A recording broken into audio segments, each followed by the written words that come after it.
Hello guys, this is Rami X back with another video. If this isn't your first rodeo or first time watching the channel, you should please consider subscribing. You don't have to though, but it would be greatly appreciated. This is part 3 of the What of Kakashi and Guy adopted Naruto. I hope you enjoy. We left off with Hiruzen offering Naruto the rank of Genin and Naruto accepting. Naruto woke up the next day, but in his real bed instead of at the hospital. He figured Kakashi, Hiruzen, and Guy carried him home. He then woke up, brushed his teeth, took a shower, went to Ichiraku's ramen shop, and left to go to orientation.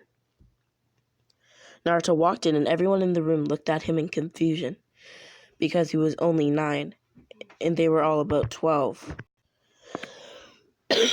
Sorry, I have a bit of cold.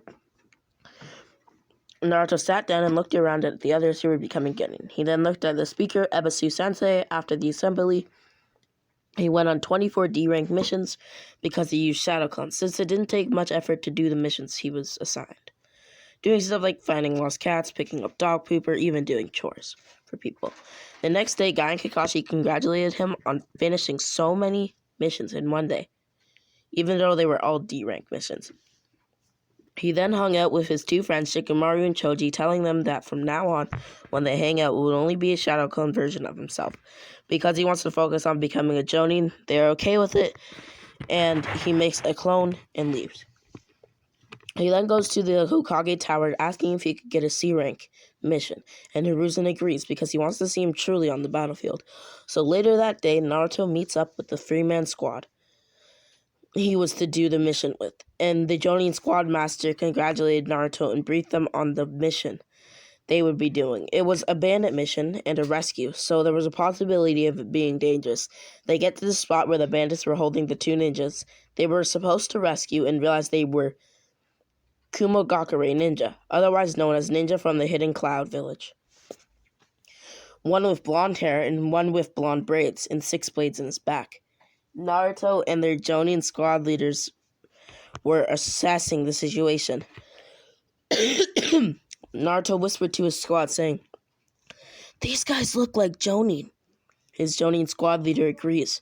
His name was Aoba Yamashiro. He's like the Jonin with like the glasses that are like orange and blue in the middle. You probably don't remember him.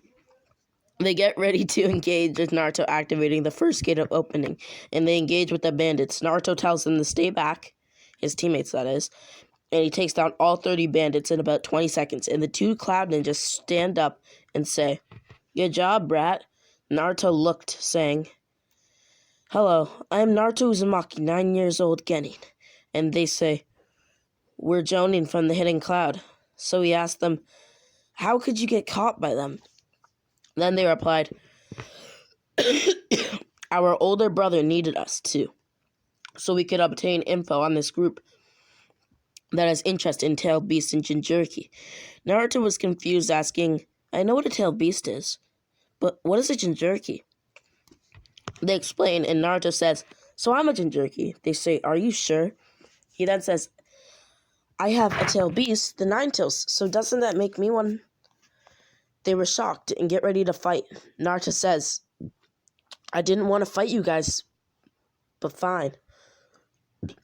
Excuse me. Awoba then jumped down, and Naruto said, "This is my fight. If I need your help, I'll tell you." He engaged with B and Yugito, which were who these were, the 2 tails and 8 tails, and reactivated the first gate. While they were fighting, Naruto was able to activate the second gate, and they were even until B and Yugito turned into version 1 states. Once they transformed, Naruto was getting slapped around. First, Yugito kicked him up into the air. Second, Killer B pushed him down into the ground, slamming him as hard as Sasuke was. He was only able to stay alive because of the 9 tails and the gate healing him, because that's what the second gate kind of does. They then fully transformed state. They then transformed into the fully transformed state, meaning that he was seeing the real versions of the tailed beast. And they de-transformed, saying, "This is the power you can have if you master the 9 tails chakra, which, if you don't, we'll teach you eventually." B tells him that they are the 8 and 9 tails, that they are the 8 and 2 tails, and Naruto says, "I'm the 9 tails." They say, we know, you told us already. They ask Naruto to come to this random island when he obtains the rank of Jonin, patting him on the back, and Naruto squeals, asking, why did you pat me so hard? They say that because you are one of us. We're looking out for you. Dropping to the ground for a moment, Bee and Yugato explain it's their tailed beast's chakra, so it can merge with you. And now you should be able to use it. And if you use too much of it, it's okay, because we sealed half of our tailed beast's energy in you. Naruto says, thanks, but wouldn't that make you weaker? They reply, it will slowly be restored, Naruto. And also, it will double in strength. Naruto says, okay, and it will and will it appear in my psyche? Your tailed beast, that is? They say, yes, and you can talk to us anytime through it. Or if you need us, we can communicate together, and we can even teleport to you. Naruto says, that sounds great. They repeat their names, and all agree to meet at the site where they planned on. Their squad leader and his squad mates asked him the same thing. What were you talking to them about? He said, personal things.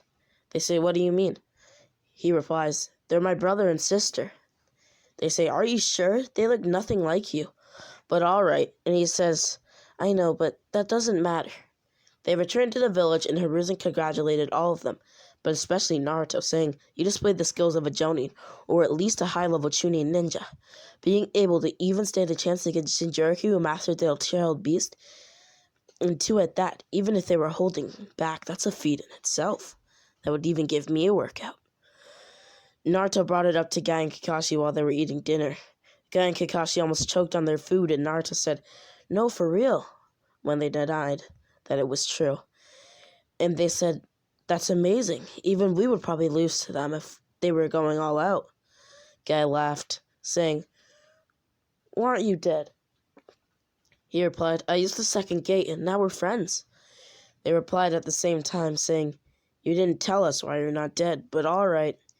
They tell him to get a good night's rest, and while he's asleep, they ask the Hokage if he can go on an A-rank mission, or at least a B-rank mission. He says, sure, as long as you two are on his team, he will agree to it. And he says, it will be an A-rank.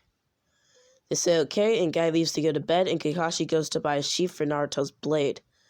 The Kiba blades. The Kiba white fang blades. And went into Naruto's room and woke him up, and told him to make a shadow clone. He made 2 and went back to bed. Kakashi picked up Naruto's blades from his wall, and took the clones to the training grounds to train with the swords. This was part 3 to What If Naruto Was Adopted by Kakashi and Guy. Please like, share, comment, and subscribe.